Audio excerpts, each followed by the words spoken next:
Bienvenidos al estudio bíblico semanal. Vamos a orar y encomendar al Señor a lo que hoy vamos a estudiar en su palabra. Señor y Padre, te damos gracias por la oportunidad y el honor y el privilegio, Señor, de estar delante de ti y también con tu pueblo, Padre, para estudiar juntos tu palabra. Te rogamos, Padre amado, que la bendigas, la prosperes para el propósito para el cual tú la has enviado, Señor amado, a cada una de nuestras vidas. Señor amado, queremos de verdad, oh Dios, tener oído atento.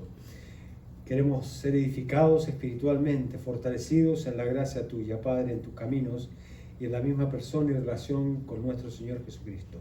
Oramos a ti en Cristo Jesús. Amén. Bien, hermanos y hermanas, seguimos en Primera de Corintios capítulo 9. Por favor, abran sus Biblias en Primera de Corintios capítulo 9, versos 12 al 18. Vamos a leer de los versos 12 al 18. Dice así la palabra del Señor, comenzando con el verso 12. Primera de Corintios capítulo 9. Si otros participan de este derecho sobre vosotros, ¿cuánto más nosotros?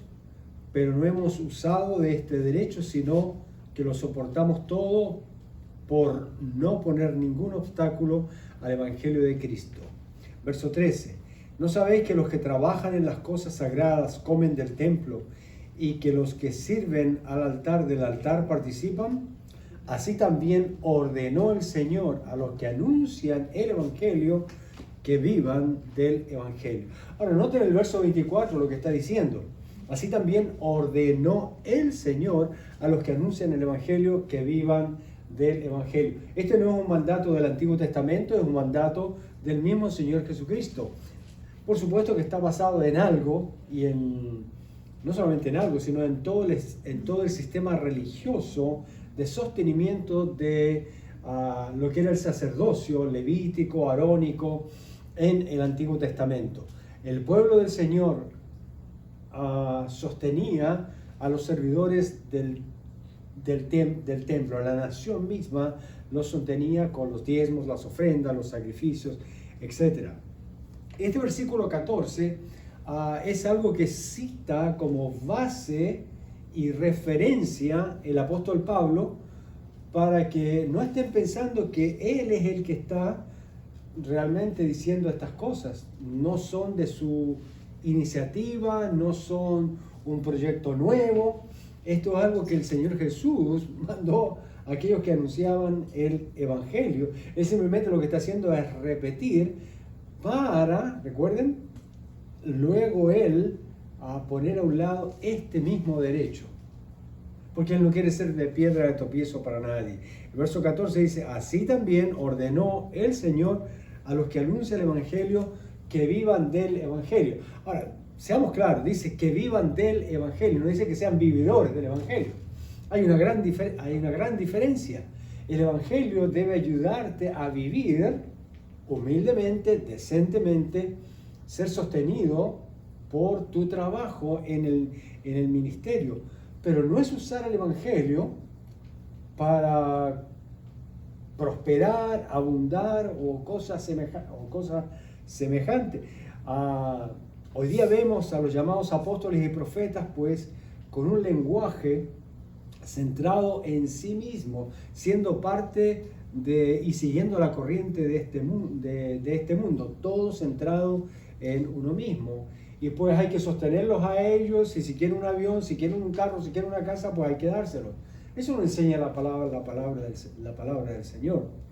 Entonces aquí Pablo está citando esta ordenanza, vamos a decirlo así, este mandato del Señor, que los que anuncian el Evangelio pues vivan del Evangelio. Ahora, él pone esto como base para decir que él lo ha estado haciendo, pero que en realidad no está abusando de ese derecho. Aún más, él está dispuesto a no usar ese derecho con tal de que no haya problemas, con tal de que nadie vaya a ser dañado en su fe por esto. Ahora, estos versos 12 al 15 que acabamos de leer son el contexto de lo que Pablo viene diciendo en este asunto y tema que venimos estudiando. La capacidad de renunciar, la humilde habilidad de renunciar a un derecho o a una defensa, que es lo que realmente él está haciendo acá. Su defensa realmente es la renuncia a un derecho, es interesante. Ahora, hay que tener cierto nivel de madurez para renunciar a un derecho cristiano, ¿verdad? Con el simple propósito de defenderse a fin de que no haya una pelea, que no haya una contienda. Ya lo hemos dicho, la iglesia, los hermanos, la familia de Dios, no tenemos la costumbre de entrar en contiendas. No es nuestra práctica, no lo ha sido, ni lo será nunca jamás. El derecho que tiene el apóstol Pablo es el de ser ayudado financieramente para llevar a cabo su ministerio misionero, pastoral, apostólico. Ahora, continúa él ya con el verso 15 diciendo, pero yo de nada, que es lo que vamos a estudiar hoy día, ¿verdad? Pero yo de nada de esto me he aprovechado. Y ya hablamos la semana antepasada acerca de esto. Ni tampoco he escrito esto para que se haga así conmigo. O sea, cuando él cita el verso 14, que el Señor ordenó que los que anuncian el Evangelio vivan del Evangelio, él no está diciendo eso, miren, el Señor dijo, así que me tienen que sostener. Él no está diciendo eso. Y lo aclara. Pero yo de nada de esto me he aprovechado, ni tampoco he escrito esto para que se haga así conmigo. Aquí yo no estoy para exigir nada, aquí yo estoy para aclarar, ya que ustedes han preguntado y no han preguntado bien. Dice, porque prefiero morir antes que nadie desvanezca esta mi gloria. Verso 16.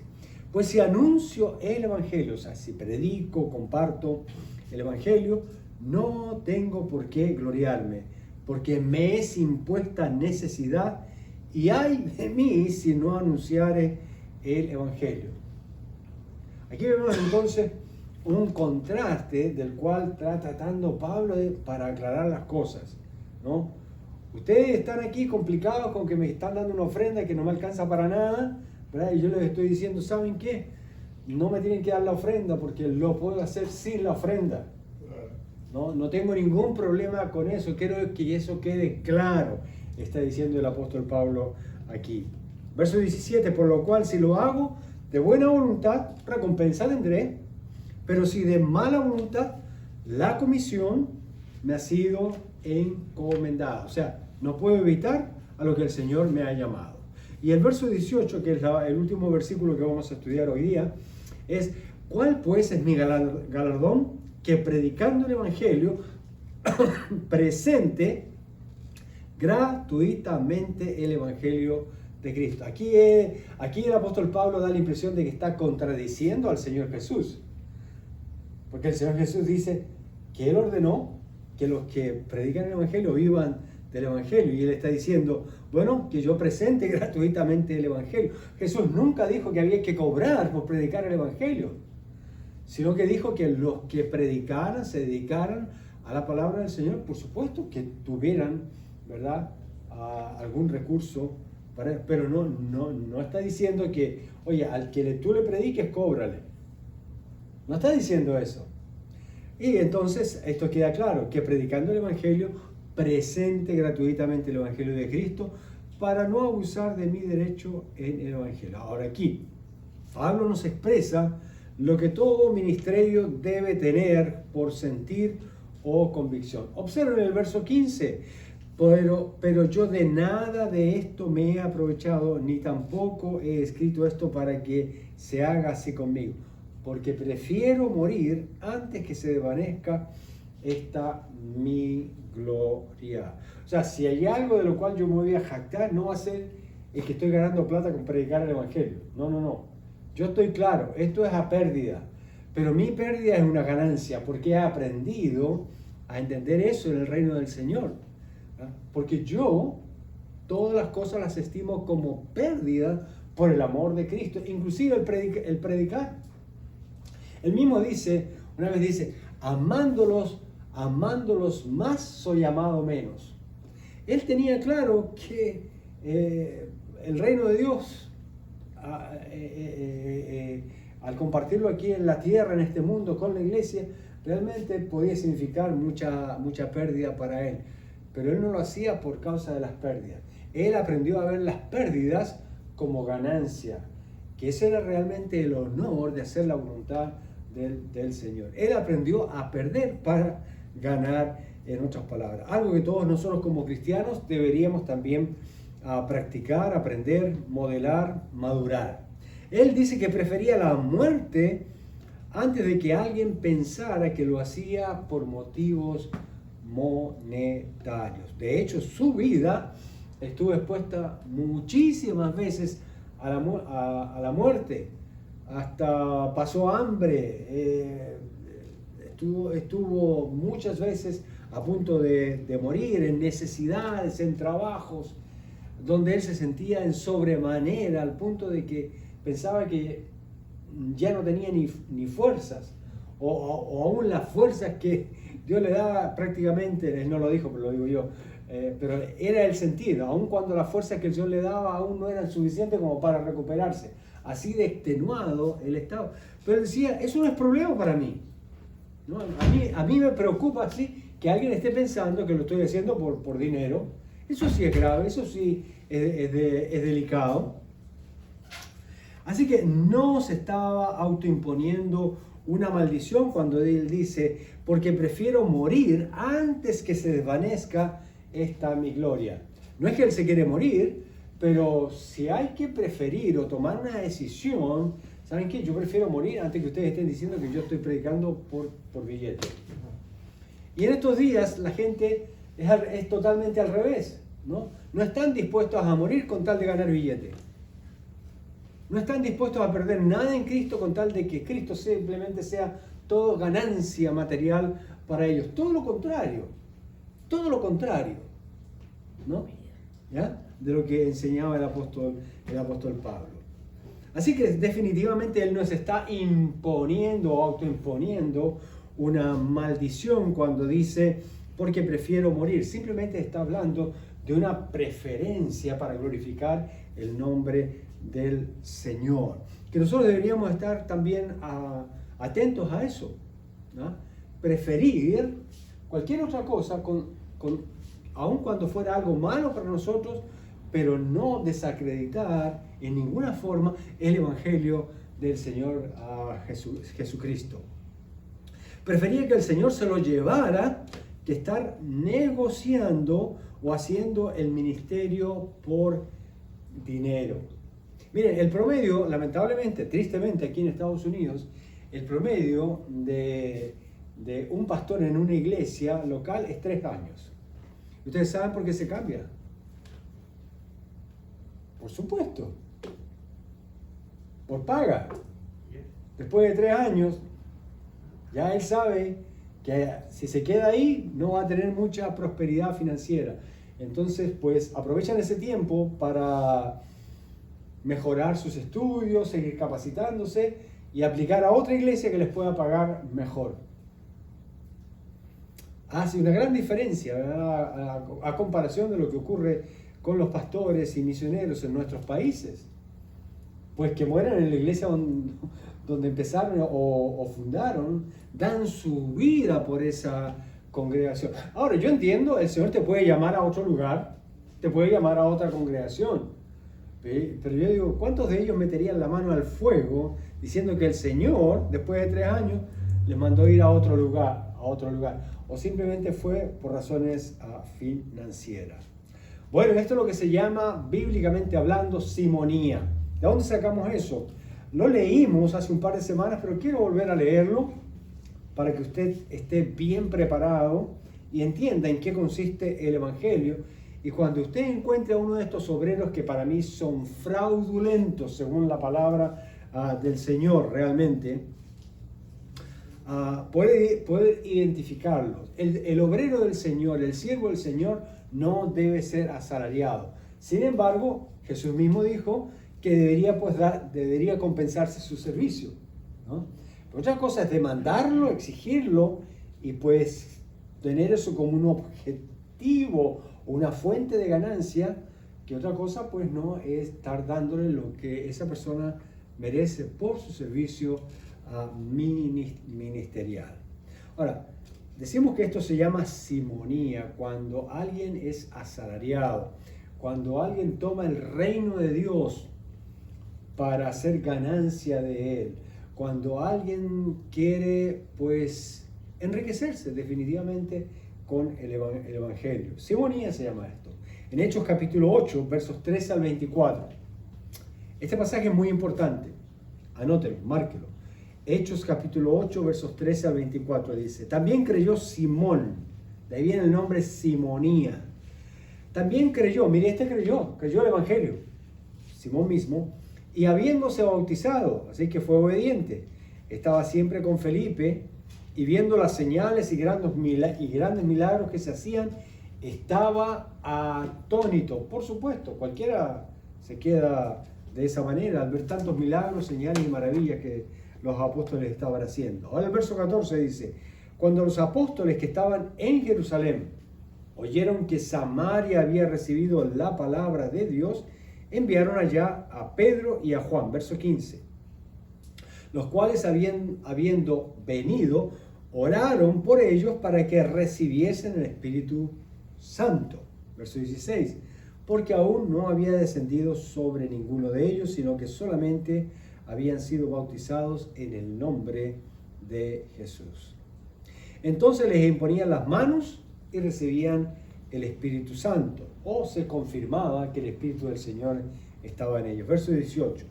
Cuando vio Simón, porque Simón era muy observador, al punto de que por observar mucho quedaba atónito, dice el verso 13.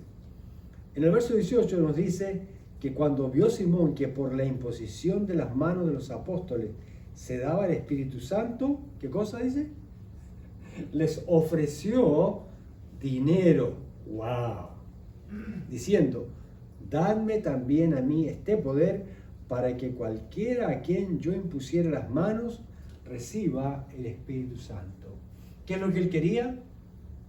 Fama, poder, que pusieran los ojos en él y que la gente, así como él se quedó atónito al ver los apóstoles por lo que hacían, pues que también que la gente pues se quedara atónito también con él.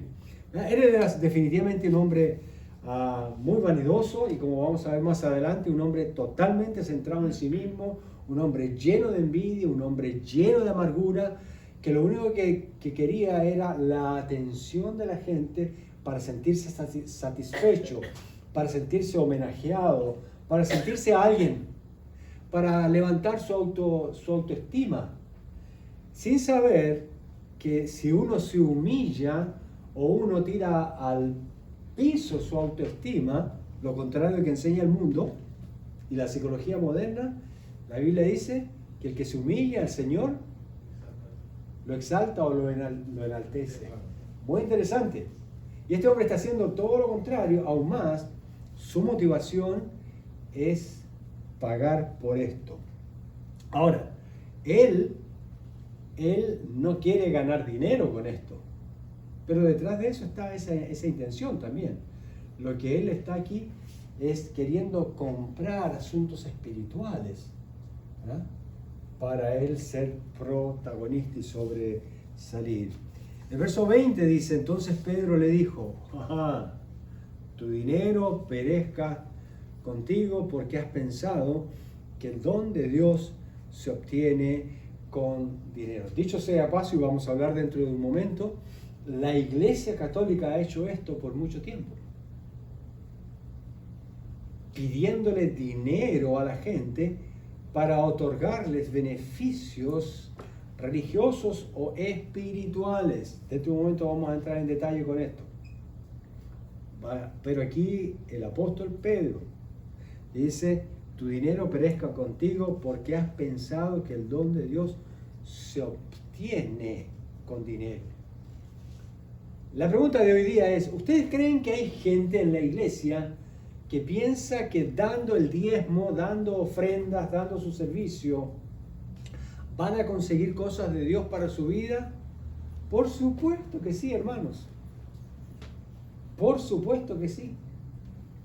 Dan más allá inclusive de sus fuerzas, pero su meta realmente es conseguir algo de Dios, algo de la iglesia, algo del pastor, algo de la denominación o de quien sea. Verso 21 dice: tú no tienes no tienes tu parte ni suerte en este asunto, porque tu corazón no es recto delante de Dios. En otras palabras, Dios no necesita nuestro dinero para estar tratando de conseguir con recursos algo de Dios. Dios no necesita nuestro dinero. La Biblia dice que de Dios es el oro y la plata.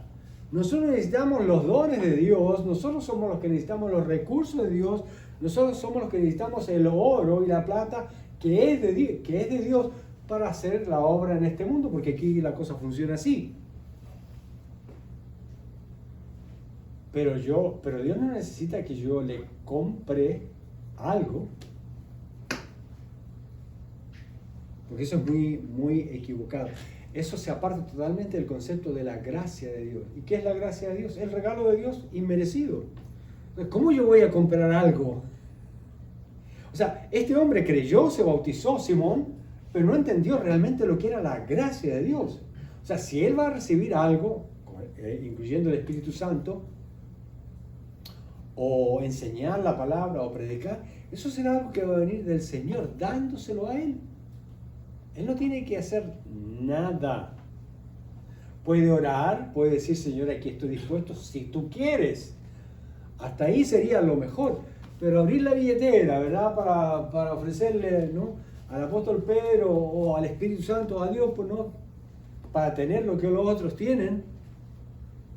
¡Wow! Ahora, a nosotros nos parece muy chistoso, nos parece muy ridículo y muy hereje al mismo tiempo. Pero a este hombre le pareció la cosa más normal y natural del mundo. ¿Por qué? Porque tenía puestos sus ojos en qué, dice. Él estaba atónito viendo qué, ¿recuerdan? Verso 13, Hechos. Viendo todos los milagros y señales y maravillas que estaban haciendo los apóstoles. En otras palabras, estaba viendo lo que cualquier hombre ve. No tenía puestos los ojos en Cristo, sino que tenía los ojos puestos en los hombres y en las cosas de este mundo. Simplemente eso. Ahora, ustedes recuerdan lo que el mismo apóstol Pedro experimentó. Aquí está poniendo en práctica el apóstol Pedro una enseñanza y un momento de confrontación que experimentó con el Señor Jesucristo. ¿Recuerdan cuando Pedro no le ofreció plata? Pero ¿qué le dijo? Que era casi lo mismo en realidad. Que le dijo al Señor Jesús la semana antes de morir en la cruz del Calvario, que Jesús anuncia nuevamente su muerte, y ¿qué le dice? Señor, por favor, no vayas a morir por nosotros, no vayas a morir en la cruz, no te vayas a sacrificar, te necesitamos vivo. ¿Por qué? Porque él creía que Cristo venía como rey para sustituir al César, porque el imperio era el que estaba gobernando. Entonces, pues, ¿qué le dice Jesús? Apártate. ¿Apártate qué? Apártate, grosero, malcriado. ¿No? Lo peor que le podía haber dicho a un seguidor del Señor Jesús. Apártate de mí, Satanás. ¿Por qué le dijo? Porque no pones, ¿qué cosa? La mira, los ojos, en las cosas de Dios, sino en las de los hombres.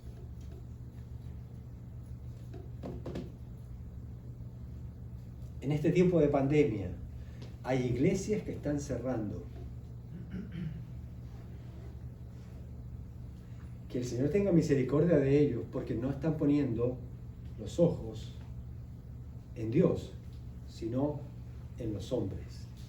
Yo acabo de estar en Los Ángeles, California, hermano, en una iglesia que decidió no poner los ojos en los hombres, aun cuando la ciudad, la ley y el gobierno de la ciudad les dijo, si ustedes no cierran la iglesia, nosotros se las vamos a cerrar.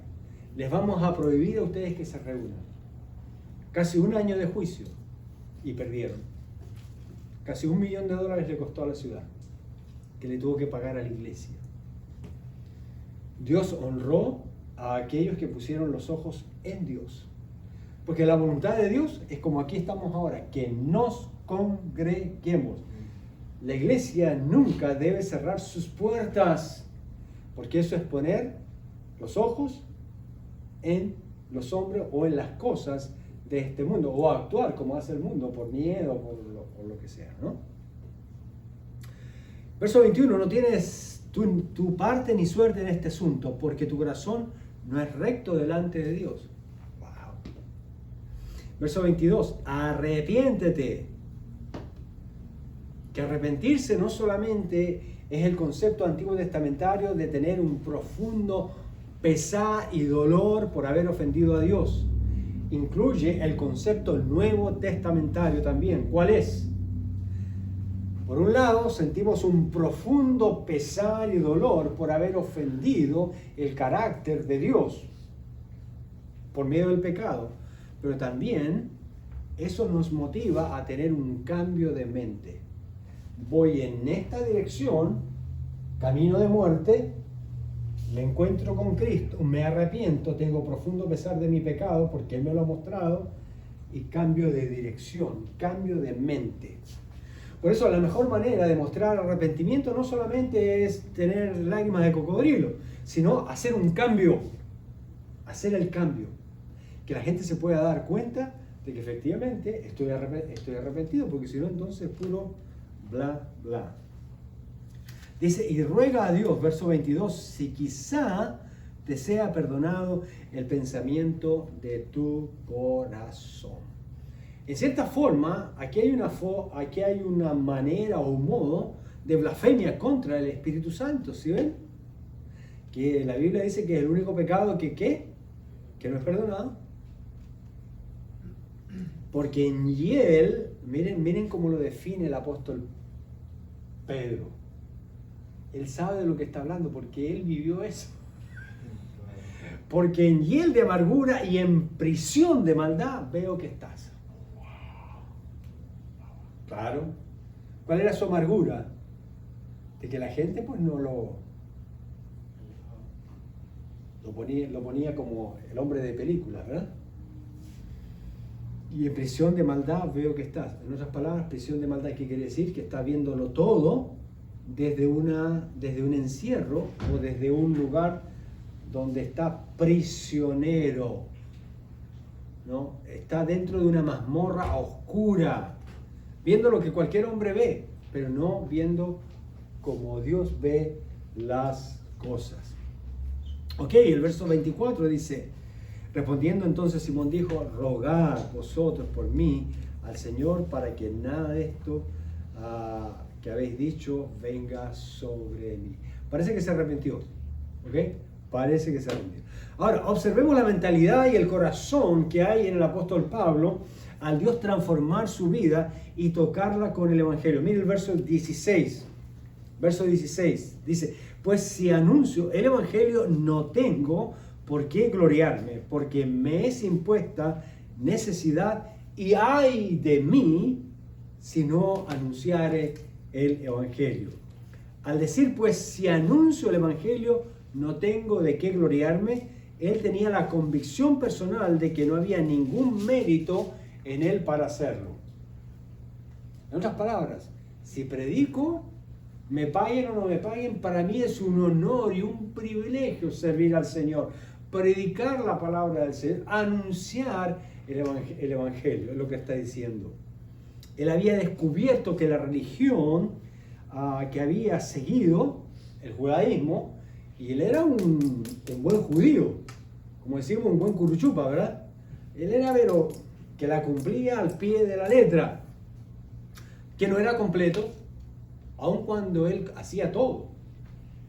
Fariseo de fariseo, hebreo de hebreo, judío de judío, etcétera, etcétera, ¿verdad? Todo eso. Y que solo el Evangelio de Cristo era suficiente para él. Y aunque él había sido un religioso practicante de primera línea, no pensaba que predicar el Evangelio era lo mejor que hacía. El mejor predicador del Nuevo Testamento, el más poderoso, él pensaba que no lo hacía tan bien. Por eso él dice, no tengo por qué gloriarme. No creo que uno debería gloriarse aún cuando lo haga bien. Aún más, mientras mejor lo hago, yo creo que me falta más todavía. Y ese es el verdadero sentir cuando uno realmente sigue al Señor. Se sentía corto y en deuda en todo lo que hacía por Cristo. Pensaba el apóstol Pablo que le faltaba mucho. Amén. Ese debe ser siempre nuestro sentir. Mientras más tiempo tenemos caminando con el Señor, nosotros debemos pensar que más nos falta. Que más, así todo el mundo te diga, qué bien que está, oye, adelante, no, fantástico, yo quisiera ser como tú. Tú estás diciendo, no digas eso. A mí me falta mucho. Pero hay algunos que pues les encanta que les digan eso. Pero no. Anunciar el Evangelio no tenía nada que ver con las finanzas para el apóstol Pablo. Él dice que esa era su necesidad impuesta. Ahora, ¿cuántos de nosotros sentimos que predicar el Evangelio es una necesidad? ¿Cuántos dicen amén? Una necesidad. ¿Es una necesidad suya o del Señor? ¿Es una necesidad del reino de Dios o de usted? ¿Es una necesidad del reino de Dios o de su iglesia? ¿O una necesidad que le está empujando el pastor? ¿Usted siente la necesidad de predicar el Evangelio? Pero aquí hay una palabrita aquí que va acompañada de eso. Necesidad impuesta.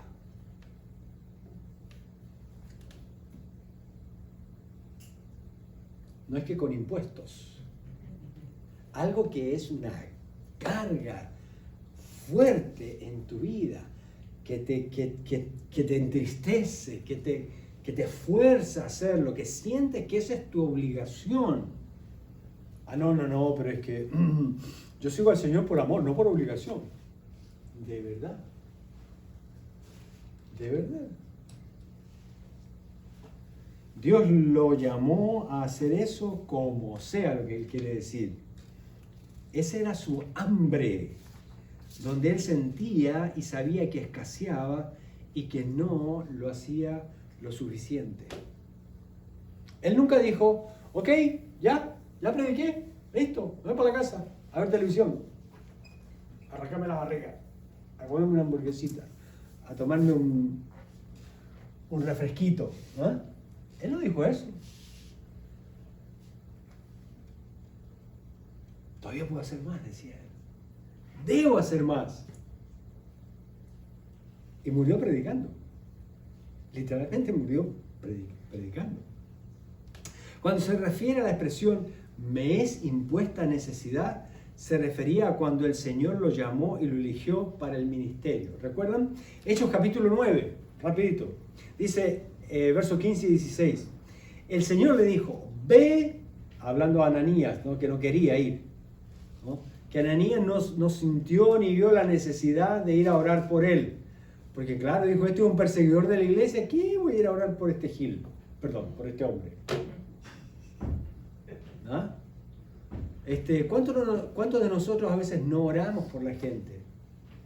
Porque pensamos, no, ¿y si este se convierte y después resulta ser, y empezamos a imaginarnos cosas, y no es tan buen cristiano y me lo llevo para la iglesia, este va a ser un problema en la iglesia? Y empezamos a especular, ¿no? Mire, usted haga lo que tenga que hacer y déjele el resto al Señor. Dios sabrá cómo trabajará en él en el resto de su vida. Dios no le va a reclamar a usted, oye, mira, por culpa tuya, el problema que tenemos en la iglesia ahora que tú compartiste el evangelio con este compadre. Eso no va a ocurrir nunca, jamás, hermanos. No, nosotros tenemos que compartir con el que sea. No, es que este es homeless, no, que este es ladrón, no, que este es drogadicto, no, que este vende droga, no, que este es un delincuente, no, que este tiene una lista de cosas por ser buscado. ¿Y? ¿Acaso Jesús no se llevó ese mismo día que estaba muriendo con él a un delincuente al cielo?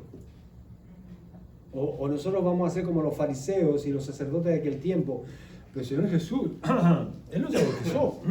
El Señor Jesús, Él no se alcanzó a bañar ni a afeitar.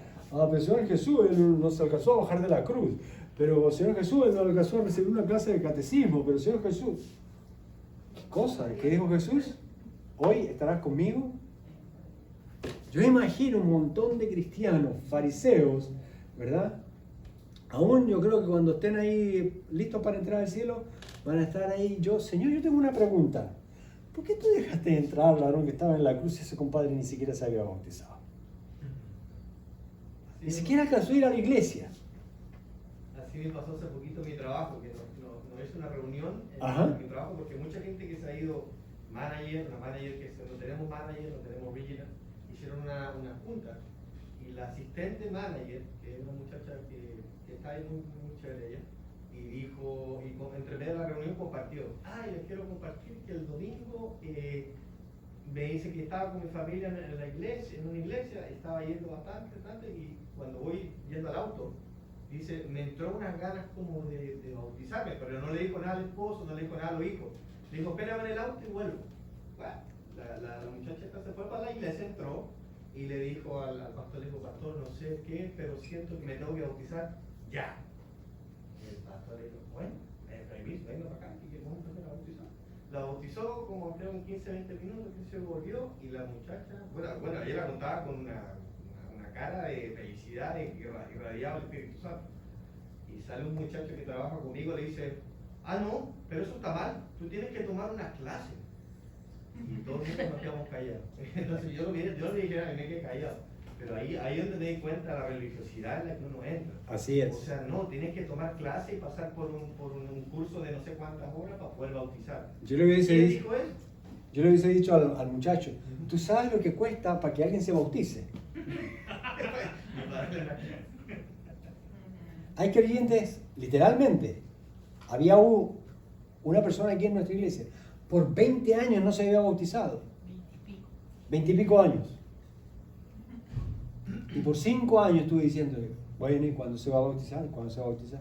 Hasta que al fin le entró que Cristo no necesitaba bautizarse y lo hizo. Y que tenía que seguir el ejemplo de Cristo para poder obedecer lo demás. Porque si no podía obedecer en algo básico, mínimo, que el Señor Jesús mandó, que no estaba entonces lista esta persona para obedecer el resto. Al fin le entró. Eso fue un milagro. Y acá le dice, no, que tiene que, no, como alargarle la cosa. No. Si el mismo Señor Jesús bautizaba ahí mismo. Juan bautizaba ahí mismo. Los apóstoles bautizaban ahí mismo la gente. Jesús se bautizó ahí mismo. Lo que sí le dije yo, bueno, solamente, porque yo me quedé así en shock cuando el muchacho dijo una cara así, pero serio, no era broma. No, tú tienes que pasar por un training, ¿no? Como un training. Sí, una capacitación. Y yo le dije, pero bueno, y le dije yo, tú sabes que en este momento, o en ese momento que ella se bautizó, básicamente hubo una alegría en el cielo que tú no tienes idea, que un pecador se arrepienta y se bautice. Eso, y que decida obedecer al Señor. Y bueno, el muchacho se quedó medio callado, pero me dejó en shock lo que él dijo. Sí.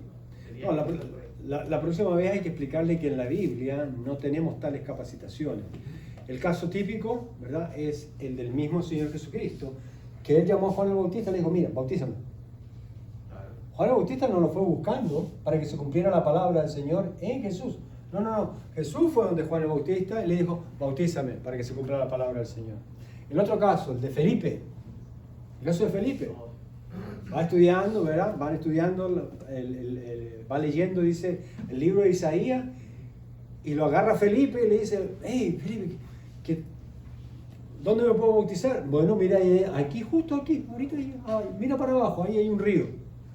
Y él dice, entonces, ¿pero qué impide? Dice él, ¿qué impide? Usar la palabra, literalmente es la palabra, ¿qué impide que yo me bautice? Dice, nada, cree en el Señor Jesucristo, serás salvo y bautízate. Y en ese mismo lugar dice que bajaron los dos, lo bautizó, regresó y por supuesto Felipe desapareció, dice que fue trasladado. Interesante, ¿no? O sea, ¿qué quiere decir eso?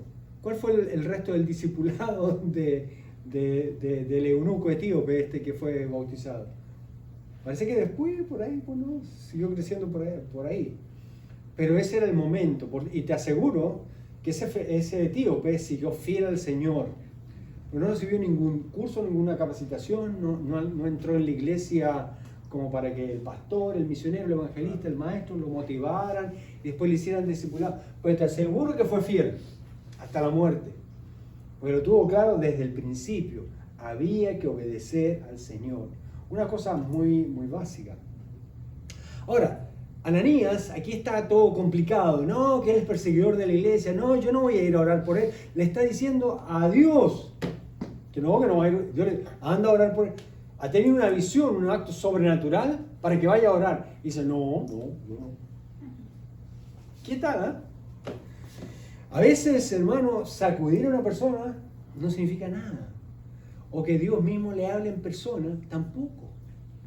No porque Dios no sea efectivo, pero es que el corazón a veces es tan duro como piedra. No hacemos caso. Algo tan sencillo que puede significar la diferencia en la vida de esa persona y de todos los que el Señor va a usar para que crean a través de ese ministerio. Esta semana, con Pastor John en Los Ángeles, estuvimos en una charla que se llama La intercesión de los puritanos. Intercesión de los puritanos. Cómo los puritanos, los primeros cristianos, ¿verdad? O de siglo, oraban. Y el expositor expuso a dos hombres, los escritos de dos hombres. Y una de las cosas es que ellos pudieron entender fue ponerse en el lugar de Cristo como intercesor. Cristo es nuestro intercesor. ¿Cuántos saben que el Espíritu Santo es nuestro intercesor? Dice la Biblia. Romanos 8. Lean todo el libro de Hebreos, que estamos haciendo los devocionales ahí cada día. Ustedes van notando la intercesión, siempre van notando eso. Y él decía que estos personajes, o estos autores, o estos pastores puritanos, empezaron a tratar de meterse en el rol y en el papel y en los zapatos, en las sandalias del Señor Jesús, ¿verdad? Cuando Él está ahora a la diestra del Padre, dice, intercediendo por nosotros todos los días. Ahora, pónganse ustedes en las sandalias del Señor Jesús, intercediendo por los cristianos. ¿Para qué? Ahora, si ustedes leyeron los devocionales, pues ya saben, ¿no? ¿Para qué? ¿Y cómo? ¿Cómo? O sea, tú tienes que tener mucha compasión, tienes que tener mucha paciencia, tienes que haber vivido lo que esas personas vivieron para que cuando te toque orar por ellos, puedas orar de la manera correcta. Eso es exactamente a Cristo, ser humano, y ahora estar en forma divina nuevamente, a la diestra del Padre, tiene todo ese bagaje. Todo lo que Él experimentó, dice que fue tentado en todo, pero no pecó. Sufrió en todo, pero nunca aborreció ni blasfemó el nombre del Señor Jesucristo. Al contrario de todo lo que nos pasa a nosotros. Pero Él entiende la dinámica humana de las reacciones. Y sabe cómo respaldar porque Él venció eso. Entonces cuando Él ora con tal compasión, con tal paciencia, con tal sufrimiento por nosotros, que cuando tú entiendes eso, quieres orar por todo el mundo. Eso decían los puritanos. Y era gente que oraba como el Señor Jesús, bien cerquita de como el Señor Jesús ora actualmente. Piensen en eso, hermanos. ¿Cómo orar por aquel que no conoce al Señor? Y aquí don Simón está queriendo cobrar para dar el Espíritu Santo. No se trata de eso, ¿sí ven? El Señor nos ayude. Ahora, Ananías, ¿verdad? No quiere ir a orar por el apóstol Pablo. Yo me pregunto, si le hubiesen pasado un video por adelantado de lo que sería el apóstol Pablo, ¿hubiese orado? A lo mejor ni eso. Pero finalmente se rindió y fue ya ahí de mala gana, de mala voluntad, con mala voluntad, pero finalmente obedeció. Gloria a Dios. Gloria a Dios. Y oró y dice que Pablo recuperó la vista, porque estaba ciego, ¿recuerdan? Por el encuentro que tuvo él con el Señor. Imagínense, hermanos, hermanas, orando nosotros por aquellos que están ciegos espiritualmente, y de repente se le empiezan a caer las escamas, las vendas de los ojos y empiezan a ver a Cristo, y que no tienen que hacer ni siquiera una buena obra, porque el ladrón de la cruz no alcanzó a hacer ni una buena obra. No alcanzó ni a diezmar. Lo único que hizo fue reconocer al Señor. Esa es la única buena Nada obra. más, nada más. O sea, todo muerto de vergüenza ahí, porque estaba tan desnudo como Cristo. Señor, le dijo, hoy estarás conmigo en el paraíso. Pero ¿qué pasaría, hermanos, si nosotros hacemos lo mismo? ¿Eh? Ahora, aquí en Hechos capítulo 9, verso 15 al 16 dice, el Señor le dijo, ve porque instrumento escogido me es este, hablando de Pablo, que se acaba de convertir, para llevar mi nombre en presencia de los gentiles y de reyes y de los hijos de Israel. Con todo eso, Ananías no quería ir. Con todo esto, me imagino. O sea, le pasaron el video de lo que iba a hacer. Y dijo, no, allá, que siga ciego. O sea, un poco más de lo que está diciendo, no. O sea, que él quiso chocolate, que siga tomando chocolate. Este es el perseguidor de la iglesia. Ahora que sepa lo que es, que por lo menos se quede unos 2 o 3 días más, unas 3 semanitas más, ciego. Para que sepa lo que nosotros hemos sufrido como iglesia perseguida. Verso 16 dice, porque yo le mostraré cuánto le es necesario padecer por mi nombre. Parece que ahí Ananías dijo, bueno, va a sufrir esto por ser cristiano, así que bueno, no. Ahora sí voy.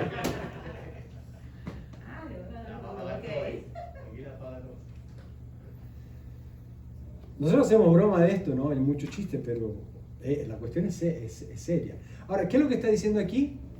Pablo sabía que él iba a sufrir por causa del nombre de Cristo.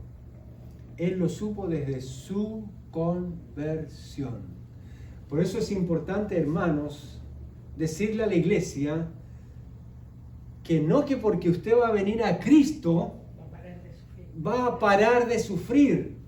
No, cuando usted viene a Cristo empieza a sufrir por causa del precioso nombre de Cristo Jesús. Lo que pasa es que el gozo de la salvación es más grande que cualquier sufrimiento. Y esa es la parte que la gente no conoce. ¿No? Aquí vemos que Pablo está experimentando entonces desde su conversión esa necesidad que le fue impuesta. Porque el Señor se la puso. El Señor lo llamó, el Señor lo eligió, el Señor le puso la carga.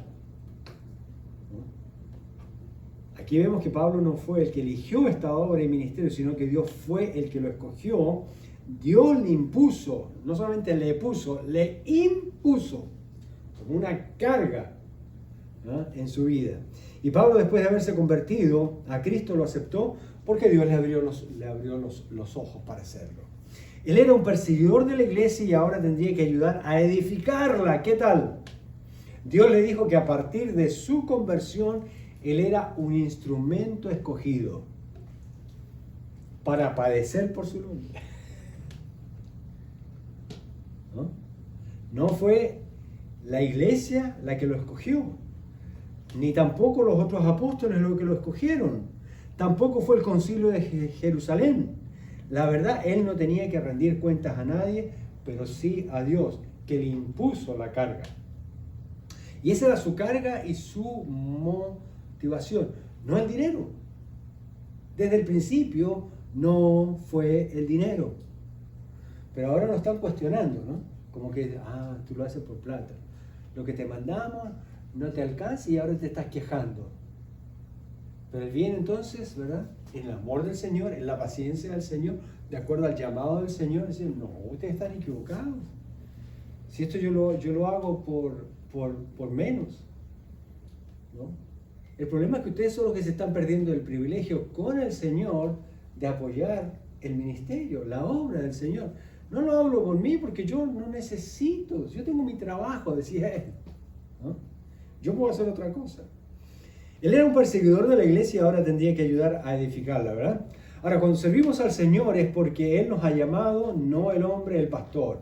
Si lo hace el hombre, uno es un servidor caprichoso e inconstante.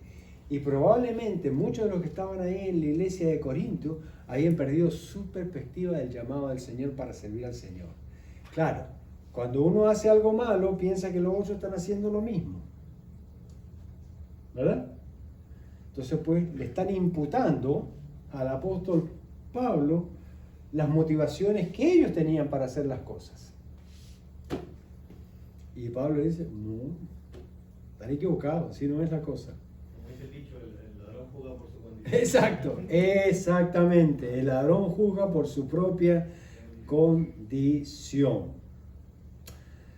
Ahora, nuestro sentido de responsabilidad está por encima de todo y de todos.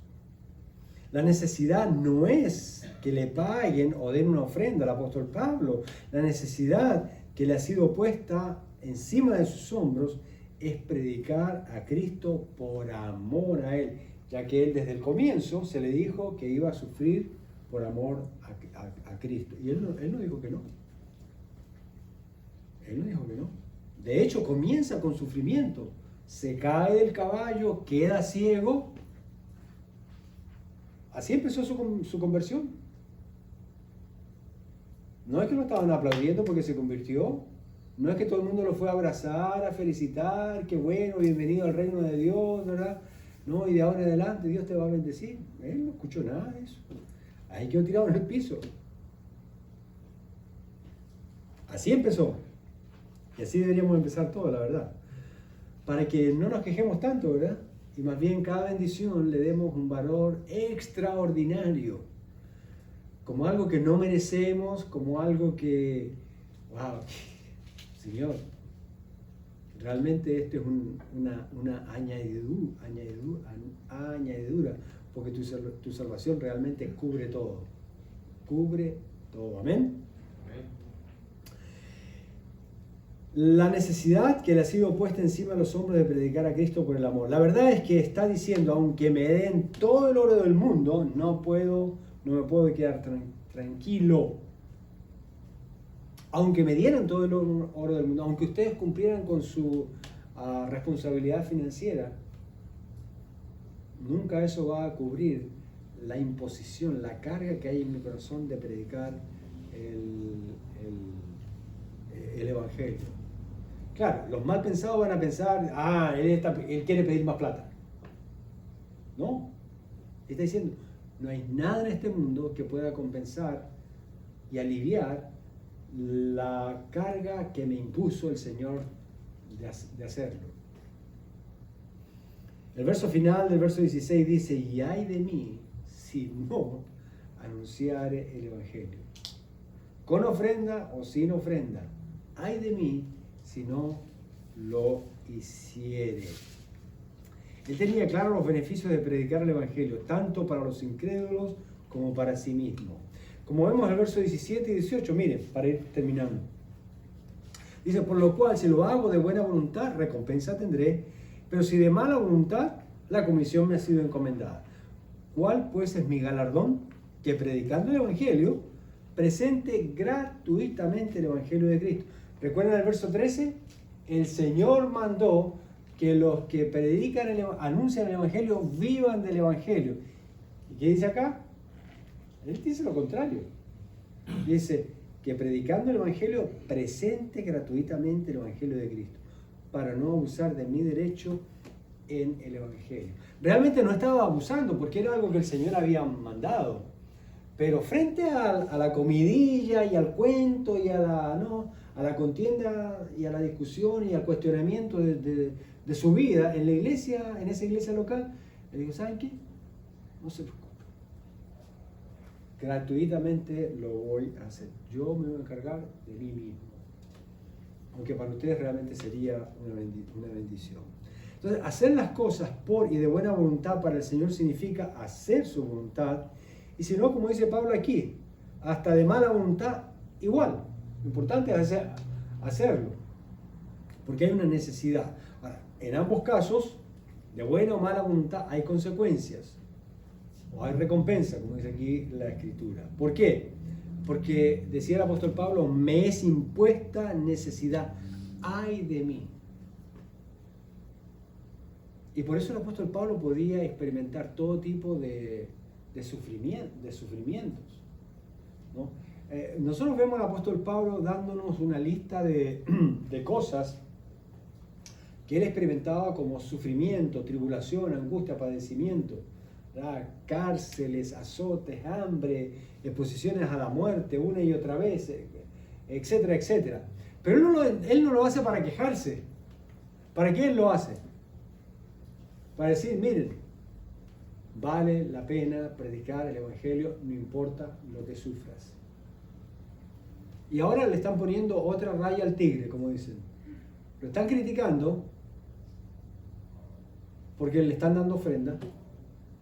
Una ofrenda que no le alcanzaba para cubrir ni siquiera lo mínimo. Pero bueno, él no se puso mal genio, ni arremetió en contra de la iglesia. Simplemente en paciencia, en amor, presentó defensa. Sobre todo. El que quiere creer, cree. Y el que no quiere creer, pues, que no crea. Él está con sus manos limpias delante del Señor. El problema es que la una es una actitud espiritual amorosa y la otra es una actitud carnal, animal, mundana y diabólica cuando lo hacemos de mala voluntad. Así que uno decide cómo lo hace y cómo afronta las consecuencias. Ahora, por supuesto, Pablo, conociendo al Señor de verdad, prefiere la mejor opción y privilegio que es para él y la gloria de Cristo. Verso 18, ¿qué dice? Que predicando el Evangelio presente gratuitamente, dice, ¿verdad? El Evangelio de Cristo para no abusar de mi derecho en el Evangelio. Esta era su recompensa, de que como él recibió el Evangelio de la gracia, que de gracia pudiera haber que otros se convirtieran a Cristo. Esa era su paga. Esa era su paga. Y hermano, déjeme decirle esto entre paréntesis, como una nota aquí personal entre nosotros.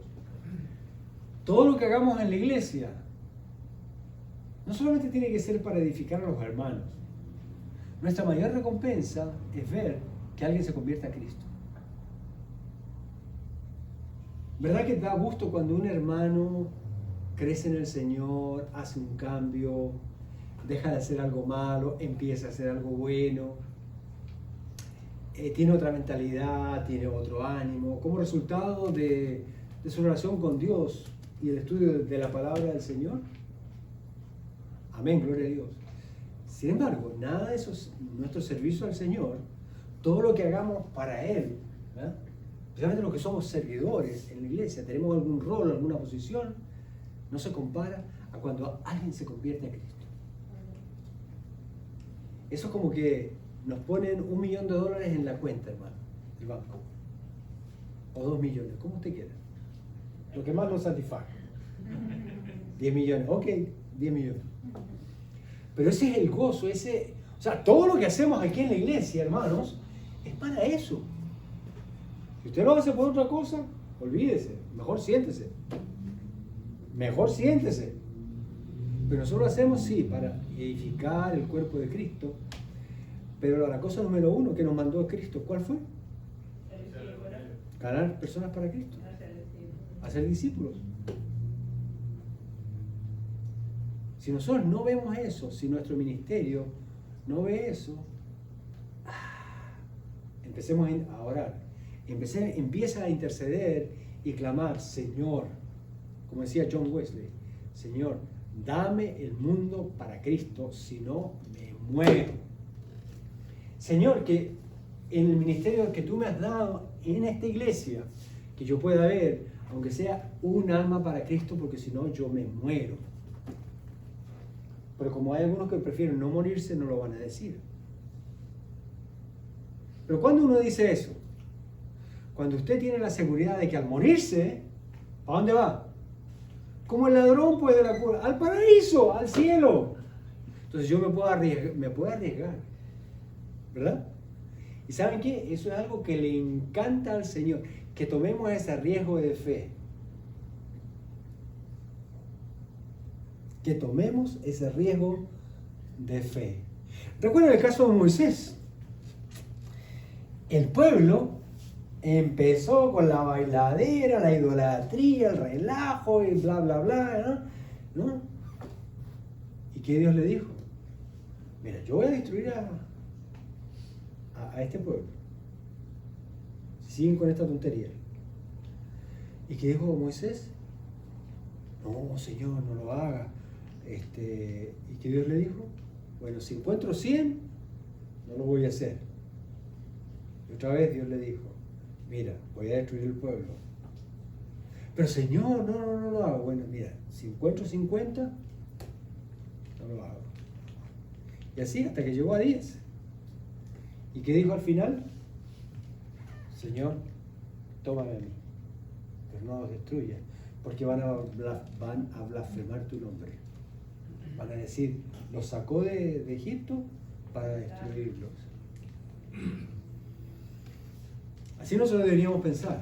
Todo lo que hacemos tiene que valer la pena para algo, hermanos. No solamente para alegrarnos, no para tener la satisfacción de que lo hicimos bien para el Señor. Gloria a Dios por eso. Así tiene que ser siempre. Que los hermanos se edifican, gloria a Dios por eso. Así tiene que ser siempre. Pero si no se convierte nadie, no estamos alcanzando el propósito y el objetivo de Cristo Jesús. Y eso vale lo que valía el mismo sueldo para el apóstol Pablo. No me tienen que pagar. Estoy dispuesto a hacer lo que sea para que una persona sea ganada para Cristo. Y si yo tengo que morir para que otro viva, no hay problema. Cristo lo hizo por todos nosotros. Ese lenguaje, hermano, es el que tenemos que agarrar. Ese es el lenguaje del Espíritu. Ese es el lenguaje de la palabra. Ese es el lenguaje de la mente y el corazón de Dios. Ese es el lenguaje de la intercesión, dicho sea de paso. Y aunque el Evangelio es gratuito, dicho sea de paso, Pablo reconoce que necesita la ayuda financiera de la iglesia, pero que si eso va a ser un problema para la iglesia, no hay los recursos, no hay la madurez, no hay el compromiso. Él dice, no se preocupen, que Él lo hará con los recursos que Dios le provea de otras fuentes. Y así lo hizo. Él siguió armando carpas. El problema es que damos la idea de que el Evangelio el problema está cuando damos la idea de que el Evangelio no es gratuito y alguien puede pensar que puede aportar para su salvación, lo cual sería una de las más terribles herejías que pudiéramos practicar. Predicamos el Evangelio si la iglesia o no obedece lo que el Señor Jesús mandó. Que los que predican el Evangelio, que vivan del Evangelio.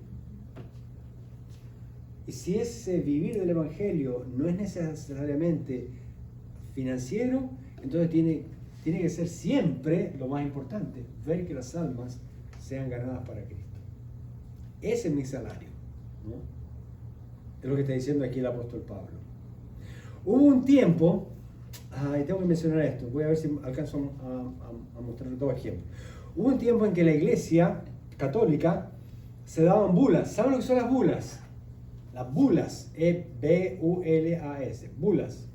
Eso se practicó mucho en la Edad Media, la iglesia católica, ¿no? No están en la Biblia las bulas, dicho sea de paso. Ahora, ¿qué era una bula? La bula era una carta papal con un sello de plomo, y cuando ponían ese sello de plomo era como una burbuja.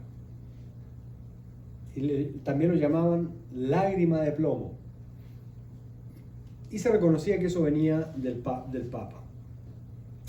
Eran decretos papales de carácter legal de parte de la Iglesia Católica como algo oficial,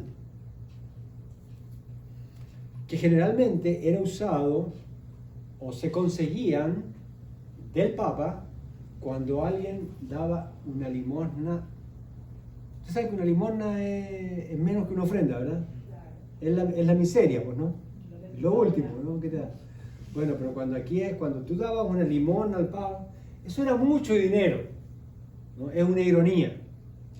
Cuando se daba de limosna, donaciones o lo que sea, entonces el Papa venía y firmaba decretos y concedía beneficios espirituales a una persona. La persona no venía a pedir como Simón, a ofrecer plata, pero la iglesia incitaba la simonía en la gente para que trajeran dinero y consiguieran beneficios espirituales que en realidad el que conoce la Biblia sabe que nunca lo recibieron. ¿Sí ven Estafa en carta. Exacto, estafa en carta. Pero todavía pasa, porque Sí. la gente tiene que pagar por la misa para una persona O sea, fallecida. tiene que pagar por la misa, por el bautizo, por todo tiene que pagar todavía. Sí. Bíblicamente, el Evangelio es gratuito. Aquí no cobramos por nada y el que le quiere dar algo al Señor es entre él y el Señor. Y nosotros damos ese paso de fe. El que le quiere dar al Señor le da.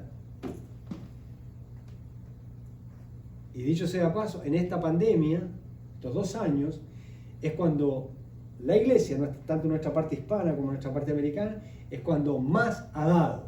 ¿Qué les parece? Cuando más ha dado la gente. ¿Pero qué? Hemos seguido predicando el Evangelio. No le hemos rebajado ni una pulgada, al contrario, hemos levantado el estándar para la gloria del Señor. Por ejemplo, tenemos la bula de excomunión de Martín Lutero, llamada Exsurge Domini Romanum Pontifice. La bula papal Exsurge Domini declarada por el Papa León X en el año 1520.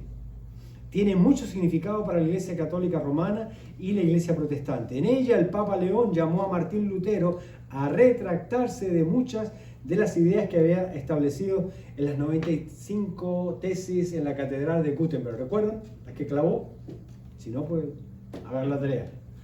Lutero respondió a esta exigencia, mira, pues él sabía la Biblia.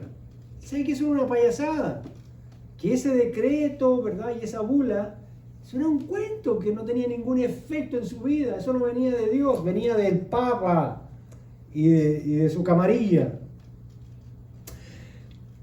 Respondió a esta exigencia con la quema pública de la bula en cuestión. La quemó. ¿Qué tal? Carácter. Es que eso es lo que te da la Biblia cuando tú la conoces. Y alguien te viene con un cuento. Tú agarras. Bye. Ante tal respuesta, la quemada del documento, que eso era sagradísimo entre la gente tenía miedo, algunos iban presos si pasaba algo con eso. El Papa emitiría otra bula, la Pontificem Romanum, que excomulgaría a Lutero de la Iglesia Católica Romana. Exsurge Domini significa levántate, oh Señor, y Romanum Pontificum significa le place al romano pontífice. O sea, este compadre se creía que tenía más autoridad que Dios. Otro ejemplo. Pastor Aeternus y Manifestentissimus Deus, Pastor Aeternus, el pastor eterno. Es una bula que no fue emitida por un solo papa, sino por el primer concilio vaticano celebrado en el año 1870. Esta bula fue importante porque instituyó varios puntos cruciales dentro del dogma católico, entre ellas que el apóstol Pedro fue el primer papa, que no está en la Biblia.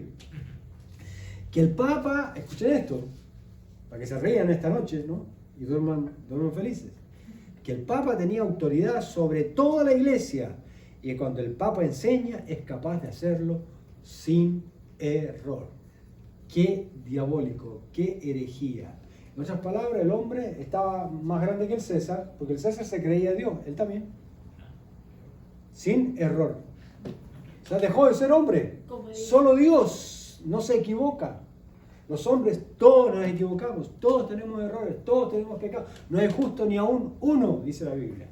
Y eso incluye al Papa, y el Papa actual. Como que si no le gustara el mate. Es un hombre común y corriente. La otra. Munificentissimus Deus, latín, ¿no? Publicada en 1950 por el Papa Pío XII, introdujo la doctrina de la asunción corporal de la Virgen María. Porque no está en la Biblia, pues. No existe en la Biblia eso. Entonces ellos inventaron este asunto, ¿verdad?, para captar la emocionalidad de la gente.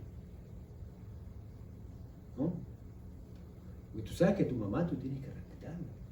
Acuérdate que la mamá es el cuello que mueve la cabeza en la casa. Eso ha existido siempre.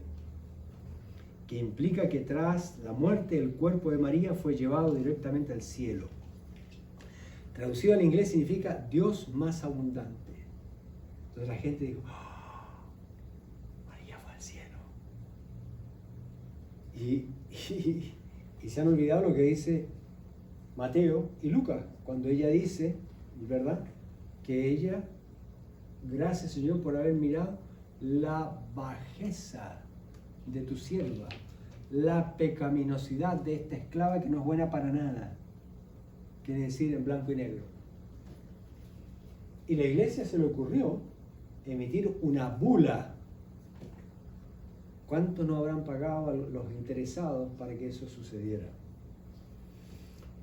Bueno, así que una bula es un privilegio, concesión, prerrogativa, autorización legal o monetaria o de influencia religiosa. Habían además por ejemplo, la llamada bula de los difuntos y otras bulas, que con esta la Iglesia Católica hizo negocio hasta el día de hoy, hace negocio hasta el día de hoy, en la que se aplicaban las indulgencias. ¿Qué son las indulgencias? Tolerancia, los privilegios, las paciencias pagadas, ¿verdad? Eran compradas para ser otorgadas a aquellos que murieron, que seguro que se iban al infierno. Pero le decían al Papa, ¿verdad?, que supuestamente era el vicario de Cristo. Dicho sea de paso, el Papa no es el vicario de Cristo. Cristo es el vicario de Dios para con los hombres. ¿Quién es el vicario? El sustituto, el reemplazo. El Papa no murió en la cruz del Calvario para ser vicario. Solamente Cristo es el vicario por excelencia, porque Él fue el sustituto al morir por nosotros en la cruz. La gente no sabe eso. La gente dice, el vicario de Cristo.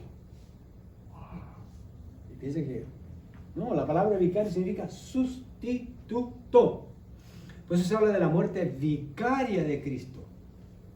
Sin eso no somos salvos. Pero se dice que el Papa, esa es otra bula, que es una burla que metió la Iglesia Católica, pagada para enaltecer al hombre religioso. Que el Papa es el vicario de Cristo. Solo Cristo es el vicario de Dios. No hay hombre que pueda ser vicario ante Dios. Todos somos pecadores.